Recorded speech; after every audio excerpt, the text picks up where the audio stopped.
Shalom, selamat pagi semuanya. Bersyukur, berterima kasih pada Tuhan.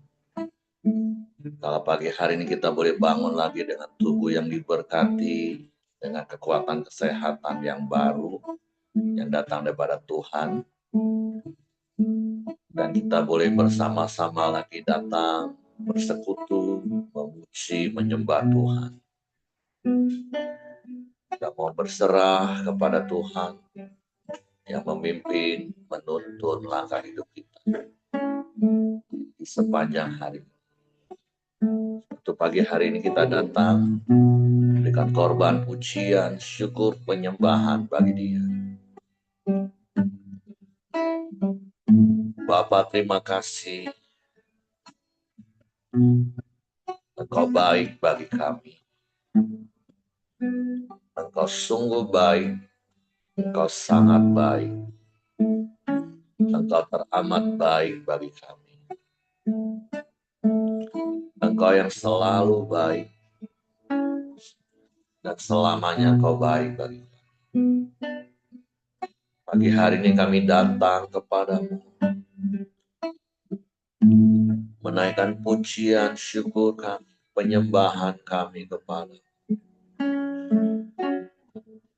Dan kami serahkan roh, jiwa, tubuh kami ke dalam tangan. Sebab kami aman di dalam. Kami melangkah di sepanjang hari yang baru. Terpujilah namamu. Terpujilah namamu.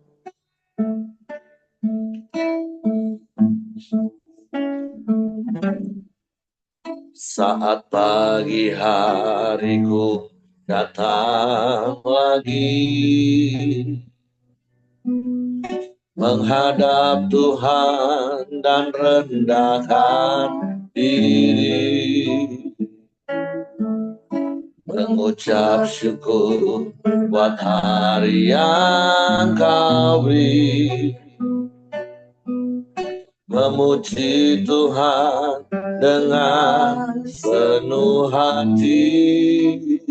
Baik, berkata, saat pagi hari ku datang lagi,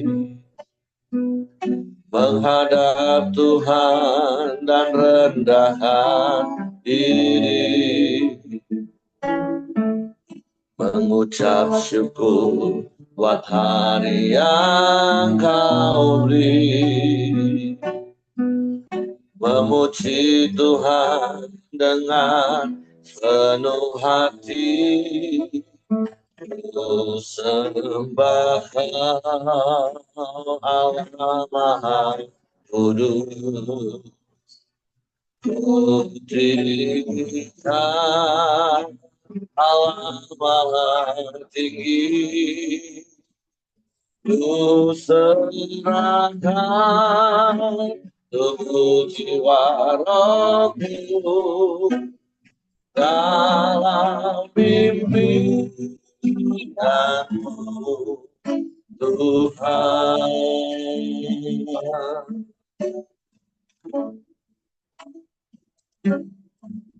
Saat pagi hari ku datang lagi, ya, menghadap Tuhan dan rendahkan diri, mengucap syukur buat hari yang Kau beri, memuji Tuhan dengan penuh hati. Ku sembah Kau, Allah Maha Kudus. Ku tinggikan Allah Maha Tinggi. Ku serahkan harapanku dalam pimpinan-Mu, Tuhan. Ku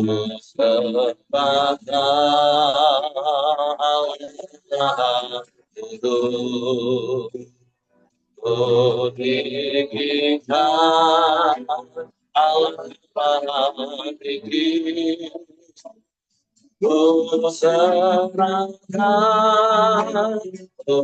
cintaku dalam mimpi dan ku masih katakan ku serahkan Allah itu mimpikan bahwa tinggi ku serahkan cintaku dalam impianmu Tuhan dalam impianmu Tuhan dalam impianmu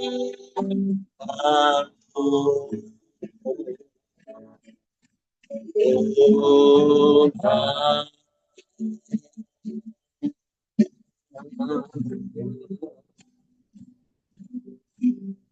Kami sembah,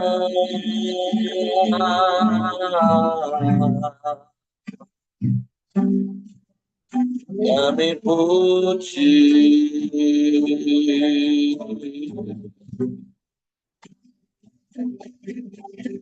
kami muliakan namamu, Yesus. Haleluya.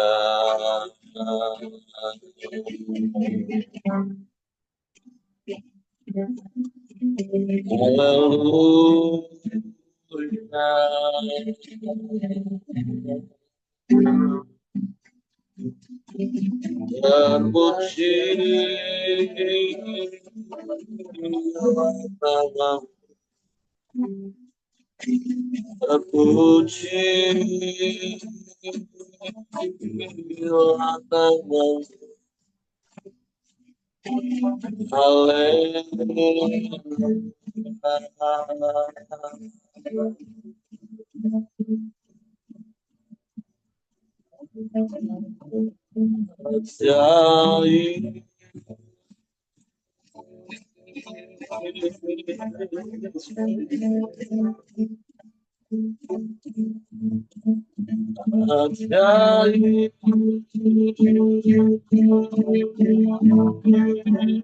Ajaib Tuhan,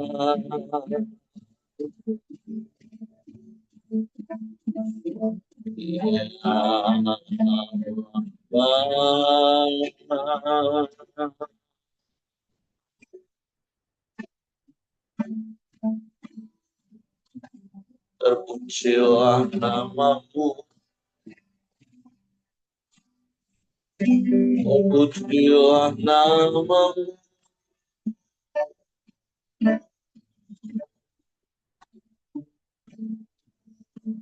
mulia.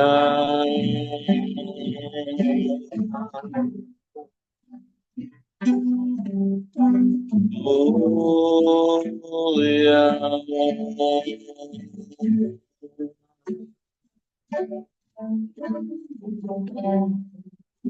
Ya Allah baik,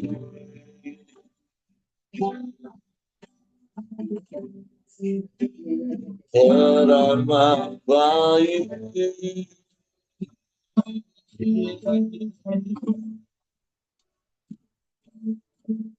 tiada yang sepertimu,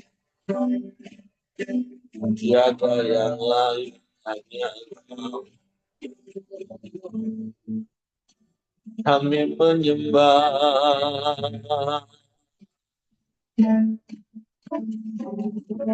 meninggikan namamu, Yesus. Tuhan,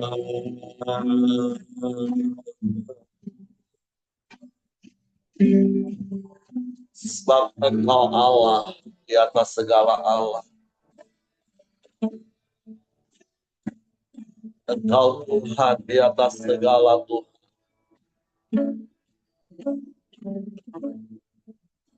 Engkau Raja di atas segala Raja.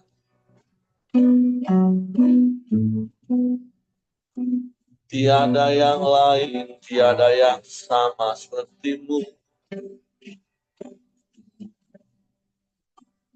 Hanya Engkau.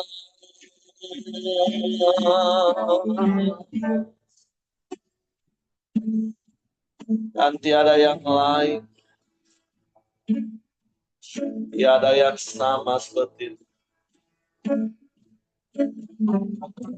Terpujilah nama-Mu, terpujilah nama-Mu. Kami menyembah, kami menyembah, kami tinggikan nama Yesus, Yesus, Yesus Tuhan. Kami bersyukur, kami bersyukur punya Allah yang seperti-Mu, punya Bapa yang seperti-Mu. Oh Bapa yang mengasihi kami, Engkau Bapa yang peduli akan hidup kami. Engkau Bapa yang setia, Engkau Bapa yang tak pernah berubah, dulu sekarang bahkan sampai selamanya. Kami menyembah, kami menyembah, kami memuji, meninggikan nama-Mu, Yesus Tuhan. Ya Allah baik, sungguh baik, teramat baik, selamanya Engkau baik Tuhan. Haleluya, haleluya, haleluya.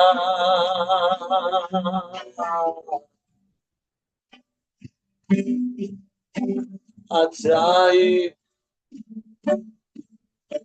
ajaib.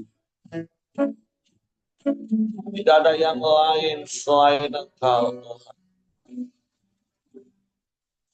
Engkau satu-satunya dan Engkau segalanya bagi kami. Engkau lebih dari cukup bagi kami. Sebab kami mau terus percaya kepada, berharap hanya kepada, mempercayakan seluruh hidup kami ke dalam tangan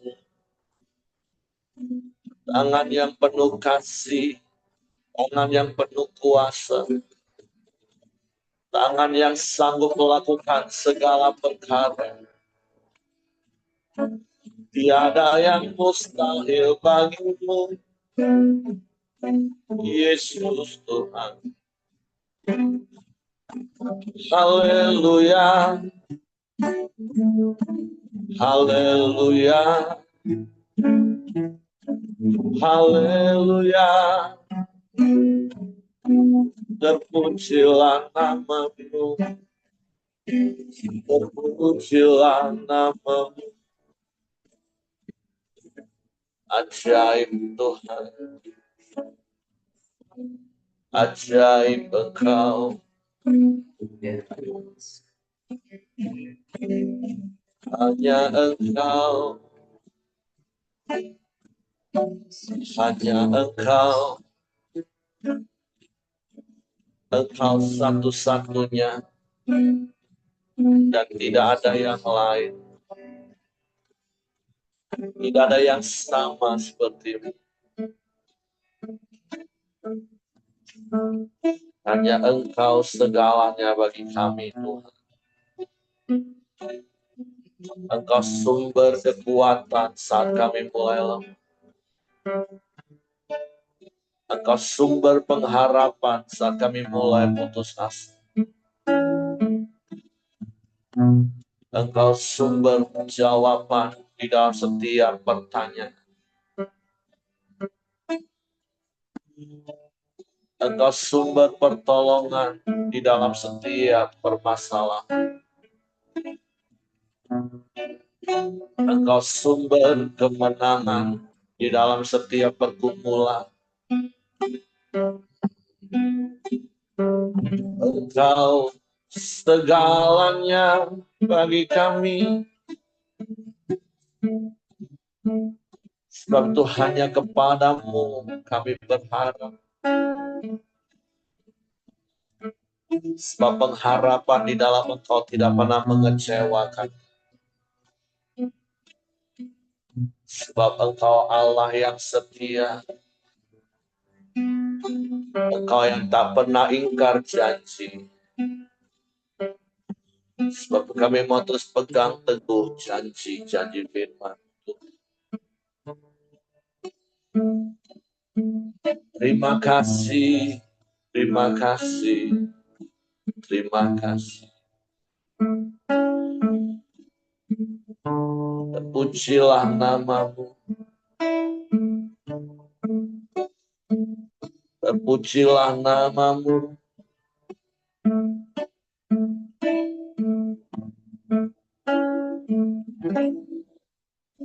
Engkau Tuhan yang setia,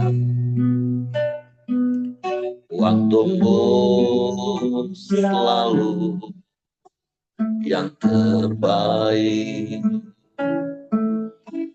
Engkau Tuhan sandaran, aku hanya akan berharap padamu. Sungguh Engkau Tuhan yang setia bagi kami, Tuhan. Engkau Tuhan yang setia, waktumu selalu yang terbaik. Engkau Tuhan sandaranku, dan ku hanya akan berharap padamu.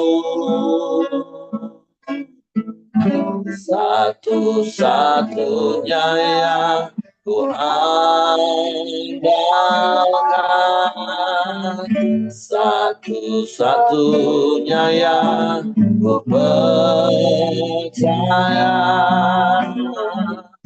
Engkau sumber kekuatan, sumber pengharapan, sumber kedamaian. Satu-satunya yang ku andalkan, satu-satunya yang ku percaya.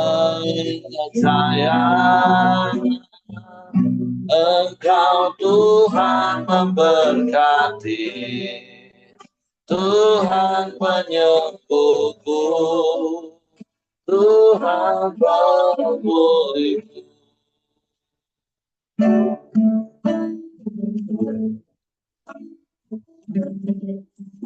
Engkau Tuhan yang setia, waktumu selalu yang terbaik. Engkau Tuhan sandaranku, dan ku hanya kan berharap padamu.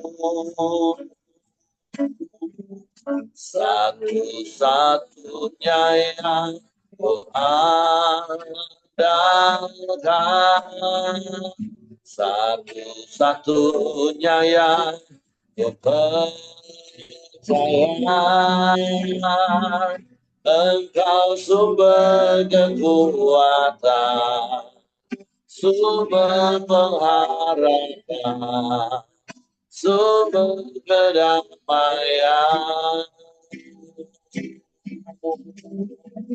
Satu-satunya yang ku andalkan, satu-satunya yang ku percaya.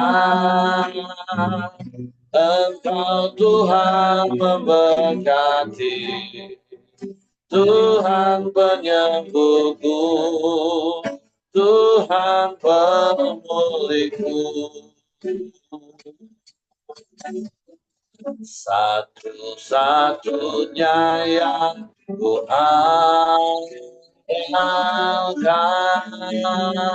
satu-satunya yang ku percaya. Engkau sumber kekuatan, sumber pengharapan, sumber kedamaian.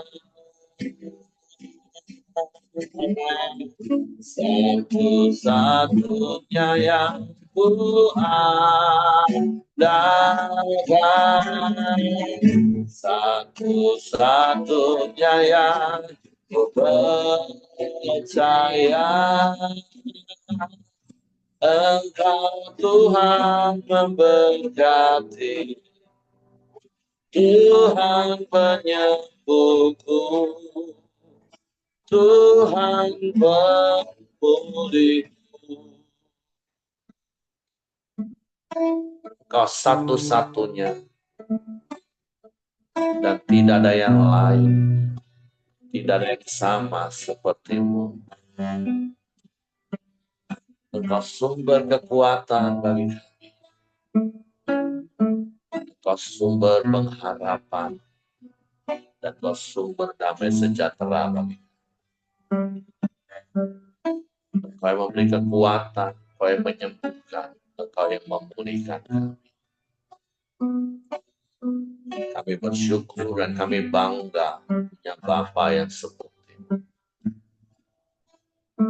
Suatu kami mau terus pegang teguh janji-janji firman, terus berharap percaya kepadamu, Tuhan.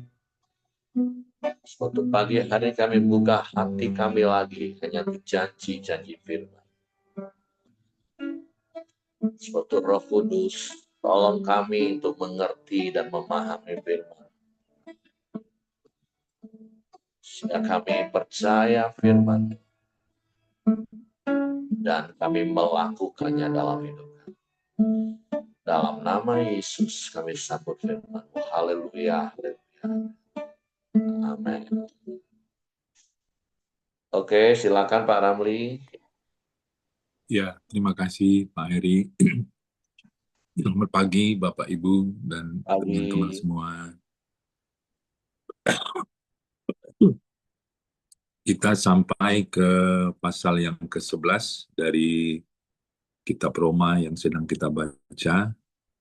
Ini disebut sebagai bagian pertama surat Paulus kepada jemaat di Roma, pasal 1 sampai pasal 11. Saya akan bacakan ayat yang pertama tentang sisa Israel. Maka aku bertanya, adakah Allah mungkin telah menolak umatnya?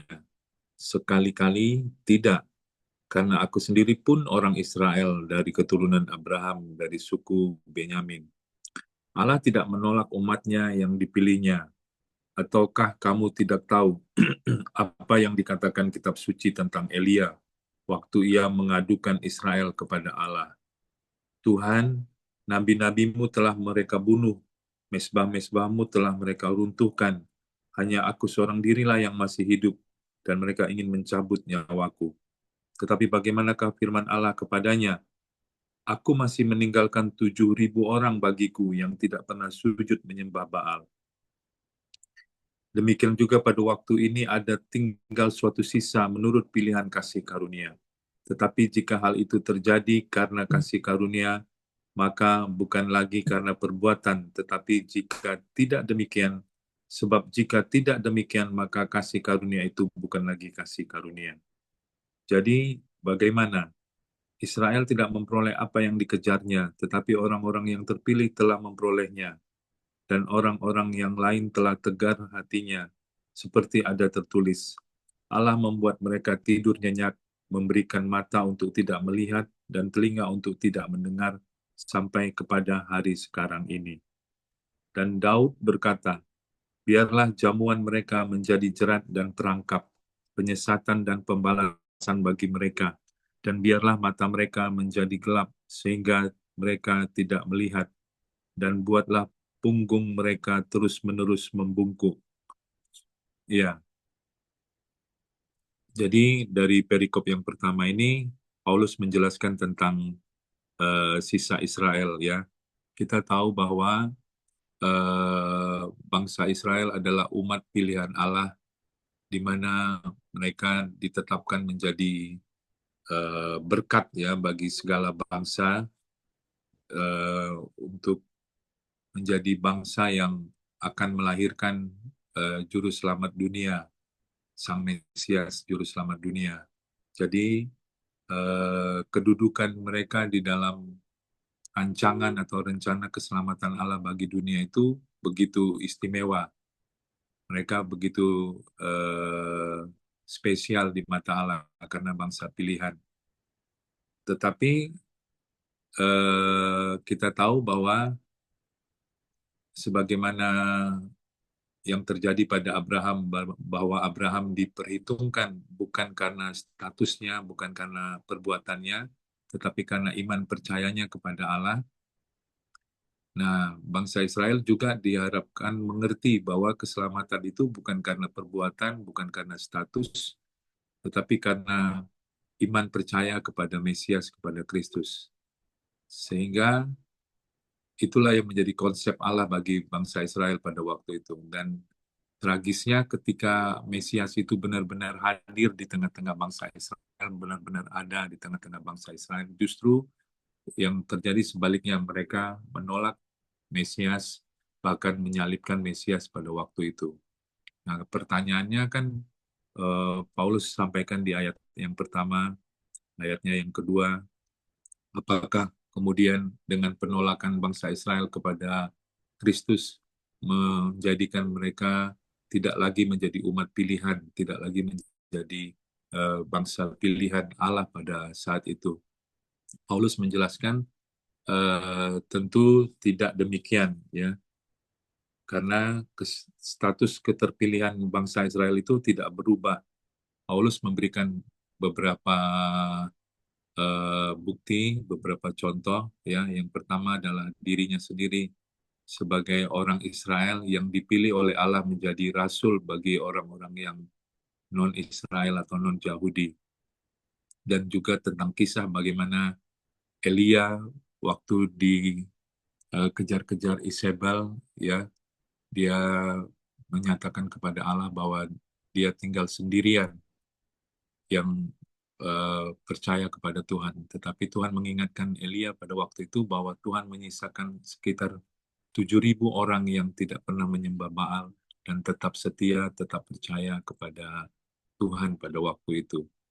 Jadi sama sekali Allah tidak meninggalkan Israel, sama sekali Allah tidak menolak Israel sebagai umat pilihannya. Nah, dari perikop yang pertama ini apa yang bisa kita tangkap, yang bisa kita pelajari? Bagi saya secara pribadi adalah dengan merenungkan hal ini, kita bisa percaya bahwa kita tidak perlu takut, ya, tidak perlu putus asa terhadap kalau mungkin ada orang-orang yang menolak pemberitaan Injil yang kita lakukan, ya.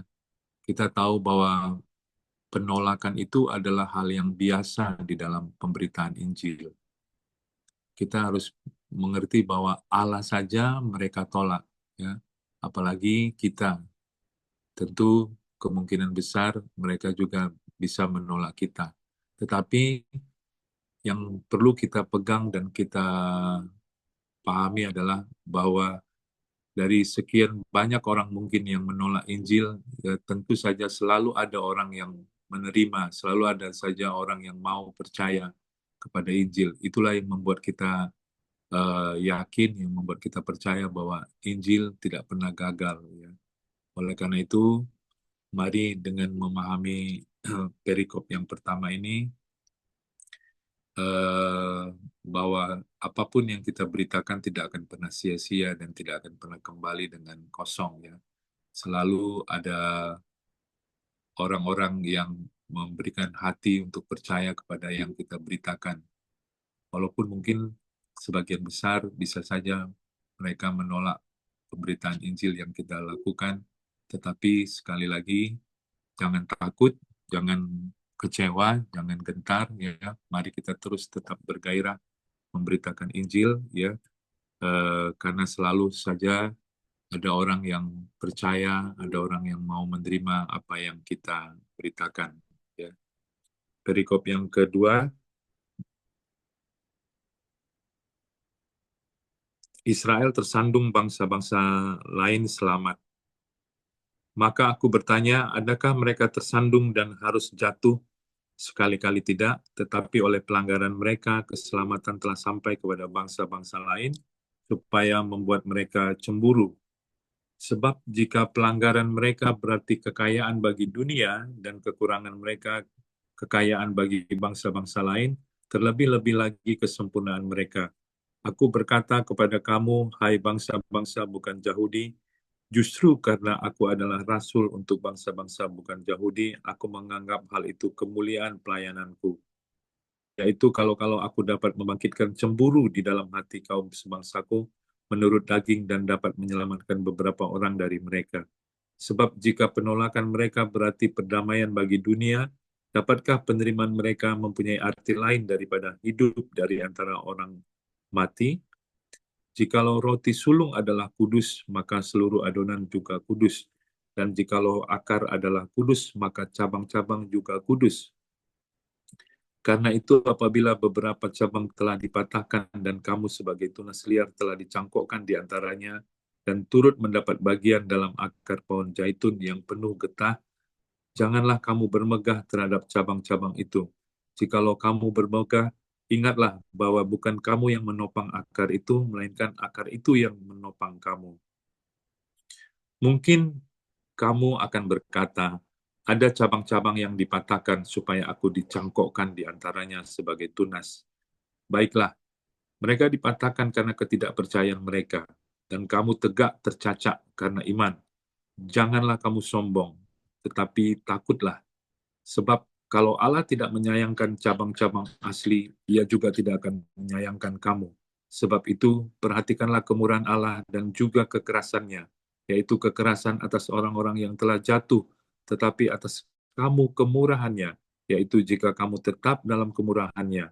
Jika tidak, kamu pun akan dipotong juga. Tetapi mereka pun akan dicangkokkan kembali jika mereka tidak tetap dalam ketidakpercayaan mereka. Sebab Allah berkuasa atas mencangkokkan mereka kembali. Sebab jika kamu telah dipotong sebagai cabang dari pohon zaitun liar dan bertentangan dengan keadaanmu itu, kamu telah dicangkokkan pada pohon zaitun sejati, terlebih lagi mereka ini, yang menurut asal mereka akan dicangkokkan pada pohon zaitun mereka sendiri. Ya, jadi ini perikop tentang bagaimana Paulus menjelaskan ketika Israel menolak percaya kepada Kristus, menolak percaya kepada Mesias, justru ini membuka jalan kepada bangsa-bangsa lain yang tadinya tidak dianggap, tidak dipilih untuk menerima kasih karunia keselamatan dari Tuhan, ya. Paulus menggunakan metafora bagaimana sebuah pohon zaitun yang memiliki cabang-cabang yang asli, ya, karena oleh kehendak Allah akhirnya dipatahkan dan cabang-cabang dari tunas-tunas liar dicangkokkan kepada pohon zaitun tersebut dan menjadi bagian dari pohon zaitun yang asli. Ya, kita tahu bahwa cabang-cabang yang dipatahkan itu adalah bangsa Israel yang tidak percaya atau yang menolak Kristus sebagai Mesias dan Juru Selamat, sementara tunas-tunas liar yang dicangkokkan itu adalah bangsa-bangsa non-Israel yang menerima kasih karunia Tuhan dan percaya kepada kasih karunia Tuhan. Nah, di sini dengan jelas dikatakan bahwa tidak ada alasan untuk menyombongkan diri, ya, baik pohon zaitun yang asli maupun tunas-tunas liar, ya. Pohon zaitun yang asli pun bisa dipatahkan karena tidak percaya kepada Mesias. Sedangkan tunas-tunas liar yang tadinya tidak dianggap, yang tadinya tidak dipilih, tetapi akhirnya dipermuliakan Tuhan dengan dicangkokkan kepada pohon zaitun yang asli untuk menerima karya keselamatan semata-mata bukan karena status mereka, bukan karena perbuatan mereka, tetapi karena kasih karunia Tuhan kepada mereka. Jadi sekali lagi, tidak ada alasan untuk memegahkan diri, untuk menyombongkan diri, baik orang-orang Israel maupun orang-orang non-Israel. Ya, ini menegaskan bahwa keselamatan semata-mata hanya karena anugerah Tuhan. Ya, di dalam ayat 21 dikatakan, sebab kalau Allah tidak menyayangkan cabang-cabang asli, Ia juga tidak akan menyayangkan kamu. Sebab itu perhatikanlah kemurahan Allah dan juga kekerasannya, yaitu kekerasan atas orang-orang yang telah jatuh, tetapi atas kamu kemurahannya, yaitu jika kamu tetap dalam kemurahannya, jika tidak kamu pun akan dipotong juga. Jadi aplikasinya bagi kita tentu mari kita mensyukuri, ya, karya keselamatan dari Allah dengan takut dan gentar, ya, dengan hidup benar di hadapan Tuhan, hidup di dalam kasih karunia, hidup di dalam kekudusan, hidup di dalam integritas, di dalam norma-norma kebenaran yang Allah telah tetapkan bagi kita, ya. Bahwa sekali lagi keselamatan yang kita terima ini bukan karena perbuatan kita, bukan karena apa apa yang kita lakukan, tetapi semata-mata karena kasih karunia Tuhan. Tadinya kita bukan orang yang diperhitungkan, bukan orang yang dipilih, tetapi karena kemurahan Tuhan, kita akhirnya beroleh keselamatan daripada Tuhan. Kita lanjutkan di pasal atau di perikop yang terakhir, penyelamatan Israel. Sebab saudara-saudara, supaya kamu jangan menganggap dirimu pandai, aku mau agar kamu mengetahui rahasia ini. Sebagian dari Israel telah menjadi tegar sampai jumlah yang penuh dari bangsa-bangsa lain telah masuk. Dengan jalan demikian seluruh Israel akan diselamatkan, seperti ada tertulis, dari Sion akan datang penebus, ia akan menyingkirkan segala kefasikan daripada Yakub, dan inilah perjanjianku dengan mereka, apabila aku menghapuskan dosa mereka. Mengenai Injil, mereka adalah seteru Allah, dan oleh karena kamu, tetapi mengenai pilihan mereka adalah kekasih Allah oleh karena nenek moyang. Sebab Allah tidak menyesali kasih karunia dan panggilannya. Sebab sama seperti kamu dahulu tidak taat kepada Allah, tetapi sekarang beroleh kemurahan oleh ketidaktaatan mereka. Demikian juga mereka sekarang tidak taat, supaya oleh kemurahan yang telah kamu peroleh, mereka juga akan beroleh kemurahan. Sebab Allah telah mengurung semua orang dalam ketidaktaatan, supaya ia dapat menunjukkan kemurahannya atas mereka semua. Ayat 33, oh, alangkah dalamnya kekayaan hikmat dan pengetahuan Allah. Sungguh tak terselidiki keputusan-keputusannya, dan sungguh tak terselami jalan-jalannya. Sebab siapakah yang mengetahui pikiran Tuhan, atau siapakah yang pernah menjadi penasihatnya, atau siapakah yang pernah memberikan sesuatu kepadanya, sehingga ia harus menggantikannya. Sebab segala sesuatu adalah dari Dia, dan oleh Dia, dan kepada Dia. Bagi Dialah kemuliaan sampai selama-lamanya. Ya, kita tahu bahwa ini adalah bagian pertama dari surat Paulus kepada jemaat di Roma, pasal 1 sampai pasal yang ke-11. Paulus menutup dengan puji-pujian kepada Tuhan, dengan mengagumi jalan-jalan pikiran dan hikmat yang Tuhan sudah tunjukkan kepada umat manusia, ya, bagaimana eh, keselamatan bukan karena status, tetapi karena iman kepada Tuhan, ya. Jadi bukan karena perbuatan-perbuatan kita, tetapi karena iman percaya kita kepada Tuhan. Paulus sudah menjelaskan dari pasal 1 sampai pasal yang ke-11 ini, dan bagaimana Paulus juga menjelaskan akhirnya penolakan bangsa Israel kepada Mesias justru membuka jalan yang baru bagi bangsa-bangsa lain untuk menerima karya keselamatan, ya. Dan bagaimana Paulus juga menjelaskan keputusannya memilih keputusan Tuhan memilih bangsa Israel sebagai bangsa pilihan itu tidak pernah gagal, ya. Dijelaskan di dalam ayat yang ke-25 sampai ayat yang ke-27, ya, kita bisa tangkap bahwa setelah nanti bangsa-bangsa lain percaya kepada Kristus dan akhirnya ditutup dengan bangsa Israel yang akhirnya percaya kepada Tuhan, dan akhirnya Kristus boleh datang menjemput kita kembali. Eh, jadi sekali lagi kita bisa melihat bagaimana luar biasanya hikmat Tuhan di dalam karya keselamatannya untuk kita umat manusia, ya.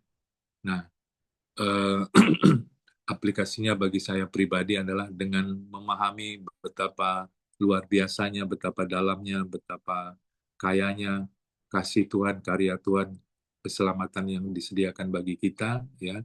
Itulah sebenarnya yang mendorong kita untuk meneruskan kabar ini, meneruskan kebenaran ini kepada orang-orang yang belum pernah mendengarkan. Jadi, pemberitaan Injil itu sebenarnya bukan tugas atau bukan beban yang harus kita kerjakan menjadi sesuatu yang berat untuk kita lakukan. Tetapi eh, bukti bahwa kita mensyukuri dan menerima keselamatan itu sebagai kasih karunia dengan sukacita, kita tidak berhenti dengan puas dengan diri kita, tetapi kita dimotivasi untuk tergerak terus memberitakan kebenaran ini kepada orang-orang lain, supaya orang lain juga tahu bahwa Tuhan memilih mereka, Tuhan mengasihi mereka. Jadi sekali lagi, pemberitaan Injil bukanlah beban, bukanlah program, bukanlah tugas yang berat bagi kita, tetapi biarlah itu menjadi bukti bahwa rasa syukur kita kepada keselamatan yang sudah kita terima, dengan terdorong terus-menerus ketika kita berjumpa dengan orang lain, kita rindu dia juga menerima apa yang sudah kita terima, dia juga mengerti dan memahami apa yang sudah kita pahami. Dengan demikian, pemberitaan Injil menjadi gaya hidup bagi kita, menjadi lifestyle kita setiap hari di dalam kehidupan kita. Mungkin itu yang bisa saya sharingkan, Pak Heri. Saya kembalikan kepada Pak Heri untuk melengkapi. Tuhan Yesus memberkati. Shalom. Oke, terima kasih untuk Pak Ramli buat sharing firman Tuhan pagi hari ini. Jadi seperti apa yang Pak Ramli tadi sudah sampaikan, dari mulai pasal pertama dan sampai akhirnya pada pasal 11 yang kita baca pagi hari ini, kita bersyukur sekali lagi buat anugerah keselamatan yang Tuhan kerjakan dan kita terima dengan iman di dalam Yesus. Sekali lagi, anugerah itu kan sesuatu yang sesungguhnya kita nggak layak terima, tapi akhirnya kita bisa terima dengan iman, dan Allah nggak wajib beri, tapi toh buktinya Allah beri. Dan kita tahu alasannya apa? Karena penolakan bangsa Israel kepada Yesus Sang Mesias itu. Jadi karena penolakan bangsa Israel lah, maka anugerah keselamatan itu sampai kepada bangsa-bangsa dan itu sampai kepada kita. Nah, jadi tentu hal yang perlu kita ingat juga seperti apa yang tadi sudah disampaikan oleh Pak Ramli, kalau bangsa pilihan tadi saja yang digambarkan seperti zaitun asli saja tidak disayangkan karena penolakan mereka, apalagi kita yang cuma cangkokan. Makanya Paulus kepada jemaat di Filipi juga ingatkan untuk tetap mengerjakan keselamatan yang Tuhan sudah berikan itu dengan takut dan gentar. Artinya kita benar-benar menghargai anugerah yang Tuhan sudah berikan dalam hidup kita. Jadi jangan bersikap pongah, congkak, sombong seperti bangsa Israel, merasa sebagai bangsa pilihan, umat kesayangan Tuhan, tapi akhirnya kelakuannya jauh lebih jahat daripada orang-orang yang tidak mengenal Allah. Nah, jangan sampai hal itu juga terjadi kepada kita. Walaupun di depan mata kita mungkin ada banyak realita pemahaman yang salah di dalam orang-orang yang menamakan diri Kristen, sehingga mereka justru menyia-nyiakan anugerah keselamatan. Sehingga juga nanti di kitab Petrus atau Ibrani kalau nggak salah Bapak Ibu ya, kita ada mengenal ungkapan seperti babi kembali kepada kubangan, seperti anjing yang kembali kepada muntahnya. Dan tentu pagi hari ini kita diingatkan kita nggak berlaku seperti itu lagi. Karena seperti di pasal-pasal sebelumnya kita sudah diingatkan.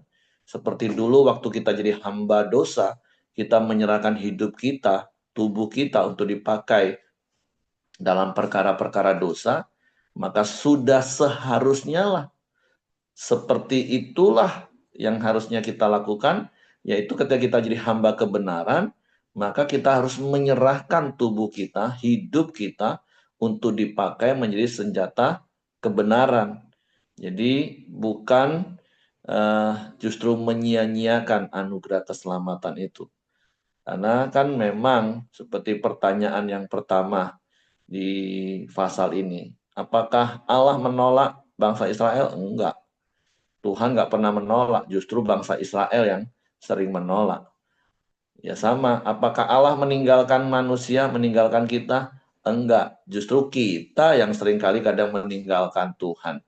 Nah, jadi mari hati-hati Bapak Ibu, sehingga tadi ada kalimat katakan, perhatikanlah baik kemurahan Tuhan yang kita alami hari ini, tapi juga ingat, perhatikan juga, Tuhan itu juga bisa tegas, bisa potong kita, kalau kita tidak menghargai dan hidup di dalam anugerah.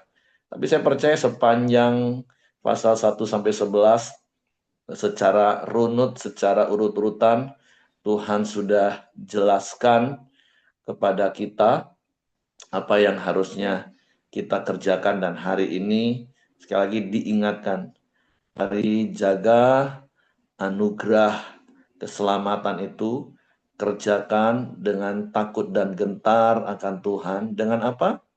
Tentu dengan mengasihi Tuhan, menghormati Tuhan, dengan kita hidup melakukan firman Tuhan. Nah, itu saja yang ingin saya tambahkan. Jadi, terima kasih Pak Ramli buat sharing firman Tuhannya. Ya, nanti saya serahkan kepada Ko Joni. Tadi saya lihat Pak Simon ada, kayaknya keluar lagi ya. Selamat ulang tahun. Nanti Pak Ramli boleh doakan untuk Pak Simon. Oke, Ko Joni silakan. Oke, shalom semua. Kalau tidak ada yang nambahkan, kita akan masuk dalam doa kita pagi hari ini. Bapak terima kasih pagi hari ini kami bersyukur Tuhan kalau kami boleh sama-sama terus bersekutu memuji memuliakan Engkau Tuhan. Biarlah Tuhan kami boleh terus belajar akan kebenaran firman-Mu. Kebenaran firman-Mu di pagi hari ini mengingatkan kami. Kasih karunia yang Kau berikan. Kami boleh diterima Engkau jadi milik kepunyaan-Mu Tuhan. Terima kasih Tuhan, biar kami terus menjaga hidup kami terus dengan kehendak-Mu dan melakukan setiap apa yang menjadi kehendak-Mu dalam setiap kehidupan kami itu. Kau juga berkati hamba-Mu Pak Amin sudah menyampaikan kebenaran firman-Mu. Kau terus pakai hamba-Mu Pak Amdi ini Tuhan dalam setiap pelayanannya, pekerjaannya maupun pelayanannya Tuhan. Kau pakai Pak Amdi sama istri dan anak-anak mereka Tuhan. Kau mengurapi, kau terus pakai setiap pelayanannya, kau berkati jemaat yang digembalakannya di bumi Tuhan. Terima kasih Tuhan Yesus, kau juga berkati kami semua yang sudah mendengarkan kebenaran firman. Biar kami boleh terus mempraktikkan kebenaran firman-Mu dan setiap aspek kehidupan kami Tuhan. Terima kasih Tuhan Yesus. Pagi hari ini juga kami terus berdoa khususnya buat Engkau Wijaya Tuhan yang Kamu berkati. Kau terus memulihkan kesehatannya Tuhan. Kau terus memberi kekuatan dan semangat Tuhan. Kau berkati keluarganya yang menjaga merawatnya Tuhan. Terima kasih Tuhan Yesus. Kami juga terus berdoa buat Dorcas Tuhan. Masa proses pemulihan kesehatannya Tuhan. Kau terus memberi pengurapan dan kekuatan Tuhan. Lewat semua yang terjadi dengan Ibu Dorcas Tuhan, dia boleh menjadi berkat bagi banyak orang. Dan kesaksian hidupnya boleh membawa banyak orang mengenal Engkau Tuhan. Terima kasih juga Tuhan Yesus. Kami juga terus berdoa buat bangsa dan negara kami Indonesia ini Tuhan. Kau berikan keamanan dan kesejahteraan-Mu buat bangsa dan negara kami Indonesia. Kau berikan juga hikmat kepada para pemimpin-pemimpin bangsa kami, mulai dari presiden, para menteri dan stafnya, gubernur, bupati dan wali kota dan sejajarannya. Taruhkan roh takut akan Engkau, sehingga mereka boleh memimpin bangsa kami dengan adil dan benar Tuhan. Bangsa kami boleh menjadi bangsa yang sejahtera, aman dan tentram Tuhan. Terima kasih juga Tuhan Yesus, kami bersyukur buat setiap hasil bumi dan hasil alam yang Kau sediakan. Biarlah semua boleh dikelola untuk kesejahteraan rakyat Indonesia. Terima kasih Tuhan Yesus, kami serahkan setiap doa-doa kami ke dalam tangan-Mu di pagi hari ini. Mari kita masuk dalam doa Bapa kami. Bapa kami yang di surga, kuduskanlah nama-Mu, datanglah kerajaan-Mu, jadilah kehendak-Mu di bumi seperti di surga.